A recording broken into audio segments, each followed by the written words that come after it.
And that is a 4-year-old's method of cleaning up the garden, which is perfect for a little boy.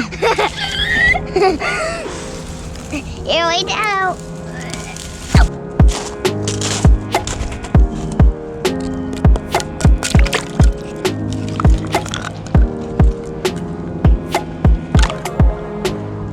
Hey friends, welcome to Around the House.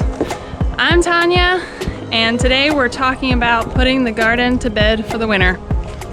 We got our very first official frost last night here in Middle Tennessee.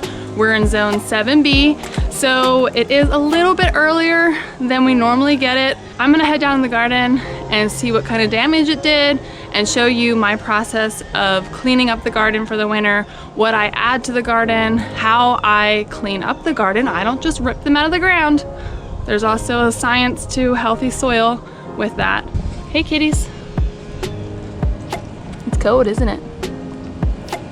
Oh, she's licking up some kind of kill she got this morning.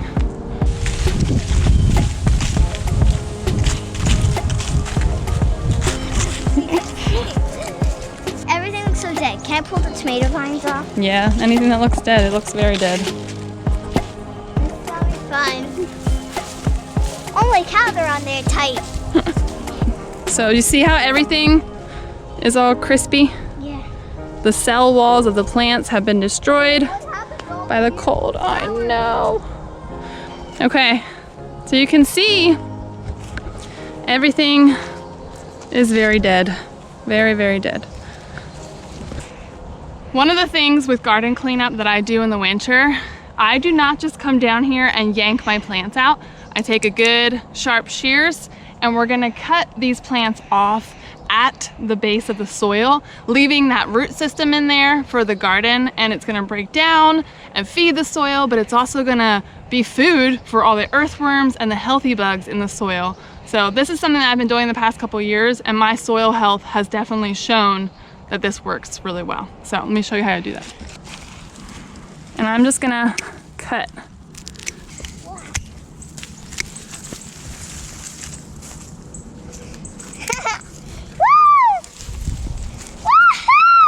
It's gonna be empty garden. It is, but you know what? Everything has to die, and then next year we'll plant more things. There's a fun project. And that is a 4-year-old's method of cleaning up the garden, which is perfect for a little boy. Here we go. And you can see that I just left it go like that, and that'll decompose. The same thing with all plants. I just go down in here, cut at the base, and leave the root system there. And that's gonna feed the soil and all the good bugs for the winter.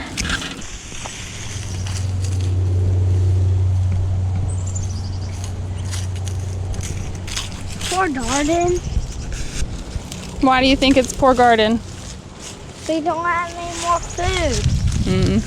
Well, I'm growing some radishes. I know, they just fall off. Those are dead.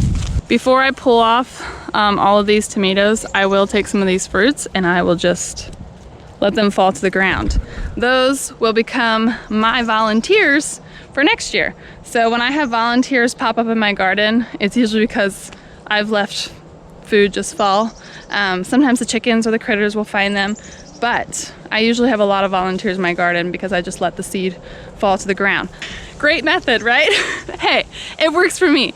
If you are like not wanting random things to pop up in your garden wherever they will, don't do that. Collect the seed and take it inside, which I also do. But to me, I love volunteers, so part of winter cleanup for me is just scattering seed and seeing what will become of it next year. If it lands on good soil, it'll germinate and probably be one of the healthiest plants in my garden. All of this plant material will then also get put onto our compost pile, which I don't have any kind of fancy setup, y'all. It's just over here in the woods. It is a pile, and I throw everything on here, and then every once in a while I'll turn it with the pitchfork, and usually the soil, like in the very bottom come spring, is good to use. So no fancy method there. That's one of the things that's on my list to start to learn more about. I don't feel like I have like a ton of knowledge on composting yet, so I just wanted to start. I didn't want to not start because I don't know anything about it, but I just start throwing stuff on there, and it worked this last spring. I did get a little bit of compost out of that pile, so again, I'll just keep adding to it. But other than that, putting the garden to bed is pretty simple.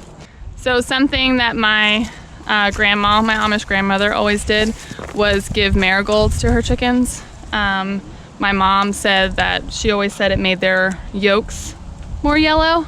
So as I'm pulling these marigolds from my garden today, I'm thinking of her, and I'm gonna take a bunch of these buds off and give them to my chickens. So this will be a good job for my kids to pick these off and give them to the chickens, and a little reminder of my grandma. Why did you grow a huge thorn?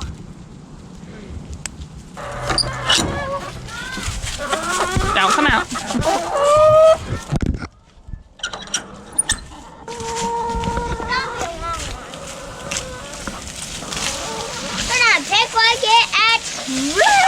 Okay, you gotta do it quick, then it'll get out. It's not the time to get out yet.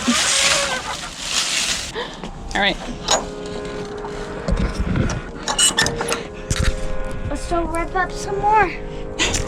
Come on. Come on, Mom.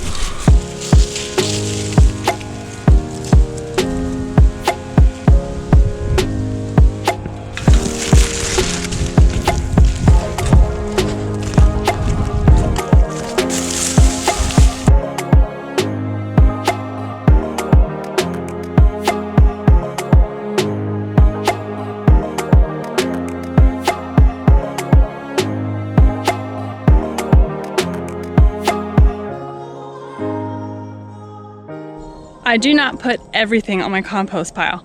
I pick stuff that's gonna break down a little bit easier, and like my big stuff, I just throw in the woods. That's the benefit of having woods on your property, and I would have never thought about it until I had a garden with woods. Once I get all of this cleaned up, we will begin to rake the millions of leaves that are in our yard every year. And for many years when we lived here, we would just pile them all up and throw them in the woods. And then it was a couple years ago I started piling them on top of my garden in the winter, and the leaves break down. It creates leaf mold, which is great for the garden. And then it also keeps the garden in a cover of mulch.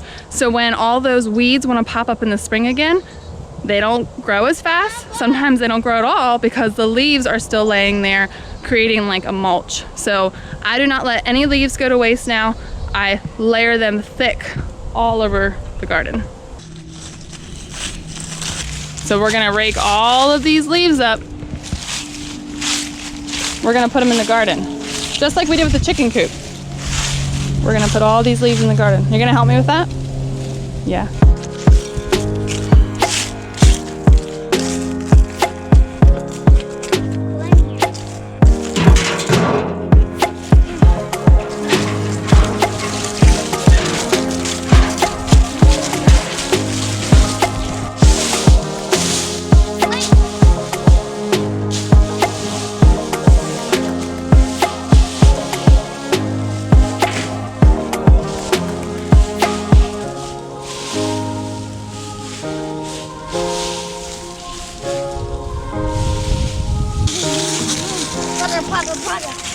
I know how to dump it all by myself. Yeah.